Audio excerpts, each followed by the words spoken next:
നോഹത ഇത്ര എൻജോയ് ചെയ്ത് കഴിക്കുന്ന ഈ ഒരു ഫുഡാണ് ബീട്രൂട്ട് കേർഡ് റൈസ്. കുറച്ച് ബീട്രൂട്ടും പിന്നെ കുറച്ച് തൈര് ഉണ്ടായി കഴിഞ്ഞാൽ നമുക്ക് വളരെ സിമ്പിളായിട്ട് തന്നെ ഈ ഒരു റൈസ് ഉണ്ടാക്കിയെടുക്കാൻ പറ്റും.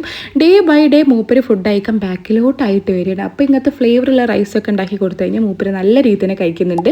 അപ്പോൾ ഇത് ഉണ്ടാക്കിയെടുക്കാൻ വേണ്ടിയിട്ട് നമുക്ക് കുറച്ച് ബീട്രൂട്ട് വേണം, പിന്നെ ചെറുതായി കട്ട് ചെയ്ത് വെച്ചിട്ടുള്ള ഓണിയൻ, കൊറിയാൻഡർ ലീവ്സ്, കേർഡ്, ജീരകശാല റൈസ്, ഇത്ര ഐറ്റംസ് മാത്രം മതി. ഇനി നമ്മൾ കുക്കർ എടുക്കുന്നു, അതിലോട്ട് കോക്കനട്ട് ഓയിൽ ജസ്റ്റ് ഒന്ന് അപ്ലൈ ചെയ്തതിന് ശേഷം നമ്മുടെ ചെറിയ ജീരകം കൂടി ആഡ് ചെയ്ത് കൊടുക്കുക.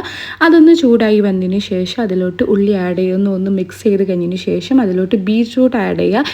എന്നിട്ട് നമ്മുടെ ജീരകശാല റൈസും കൂടി ആഡ് ചെയ്യുന്നു, പിന്നെ കുറച്ച് ഉപ്പും കൂടി ഇട്ടിട്ട് നല്ല രീതിയിലൊന്ന് മിക്സ് ചെയ്തിട്ട് പാകത്തിന് മാത്രം വെള്ളം ഒഴിച്ചിട്ട് നല്ല രീതിയിലൊന്ന് കുക്ക് ചെയ്തെടുക്കുക. 2 വിസിലായിരുന്നു ഞാൻ ചെയ്യിപ്പിച്ചിട്ടുണ്ടായിരുന്നത്. ഫസ്റ്റത്തെ വിസിൽ ഹൈ ഫ്ലെയിമിലും സെക്കൻഡ് വിസിൽ ലോ ഫ്ലെയിമിലായിരുന്നു ആക്കിയിട്ടുണ്ടായിരുന്നത്. സംഭവം സെറ്റായിട്ട് തന്നെ. ഇനി ഇതൊന്ന് ചൂടാറി വന്നതിന് ശേഷം അതിലോട്ട് നമ്മുടെ തൈരുണ്ടല്ലോ അതും കൂടി ആഡ് ചെയ്ത് കൊടുക്കുന്നുണ്ട്. ഞാൻ വളരെ പുളി കുറഞ്ഞിട്ടുള്ള കട്ടിയുള്ള തൈരാണ് എടുത്തിട്ടുള്ളത്. എന്നിട്ട് അതിലോട്ട് കൊറിയാൻഡർ ലീവ്സും കൂടി ചെറുതായി കട്ട് ചെയ്ത് വെച്ചിട്ടൊന്ന് ആഡ് ചെയ്തിട്ട് നല്ല രീതിയിലൊന്ന് മിക്സ് ചെയ്യുക. വേണമെന്നുണ്ടെങ്കിൽ കുറച്ചും കൂടി ഉപ്പ് ആഡ് ചെയ്യുക. ഉപ്പ് കുറവാണെന്നുണ്ടെങ്കിൽ ഞാൻ അതിൻ്റെ കൂടെ എഗ്ഗും പിന്നെ നോഹൻ്റെ ഫേവറേറ്റ് മിൻറ്റ് ചട്ടനിയും കൂടി വെച്ചിട്ടായിരുന്നു കൊടുത്തിട്ടുണ്ടായിരുന്നത്. മൂപ്പര് നല്ല രീതിയിൽ തന്നെ കഴിച്ചിട്ടുണ്ടായിരുന്നു. അപ്പോൾ ഇതുപോലത്തെ കുട്ടി കുട്ടി റെസിപ്പീസിന് എന്നെ ഫോളോ ചെയ്യുക. അപ്പോൾ ഓക്കെ ഗൈസ്, ബൈ.